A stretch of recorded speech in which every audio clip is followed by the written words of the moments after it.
මම සති 6කට සීනි, පැණි රස ಜಾති, කෝපි, කිරි ආහාර, සුදු කාබෝහයිඩ්‍රේට් සහ ජංක් ෆුඩ් ඒ කියන්නේ කඩෙන් කෑම MSG කියන කඩේ කෑම ඔක්කොම නතර කරා. නතර කරලා දැකපු චේන්ජස් වලින් නෙගටිව් සයිඩ් එක ඒ කියන්නේ නරක පැත්ත ගැන මම ඔයගලන්ට කතා කරන්න යන්නේ. ඉස්සෙල්ලා දේ තමයි මගේ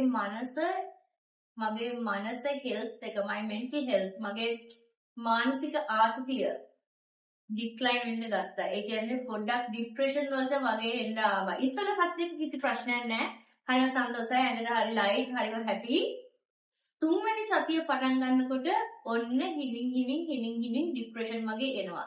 මොකද මම මගේ ඇඟට සන්තෝෂය දුන්නේ කෝපි, පැණි රස ಜಾති, ජංක් ෆුඩ් අන්න ඒ වගේ දේවල් වලින්. ඒකට කියන්නේ රිවෝඩ් සිස්ටම් කියලා. අපි අපේ මොලේට රිවෝඩ් එකක් දෙනවා ඒ වැඩ ටික කරන්න. සෝ මම ලැප්ටොප් එකේ ඉඳගන්නේ කෝපි කෝපෙත් එක්ක.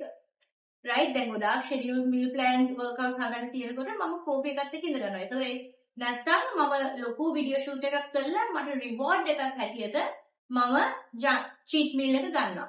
ඒ නිසා දැන් චීට් මීල්ස් නෑ, ස්වීට්ස් නෑ, කෝපි නෑ, මොකුත් නෑ. ඒ නිසා මගේ බ්‍රේන් එක මගේ මොලේ පොඩ ඩික්ලයින් වෙන්න ගත්තා.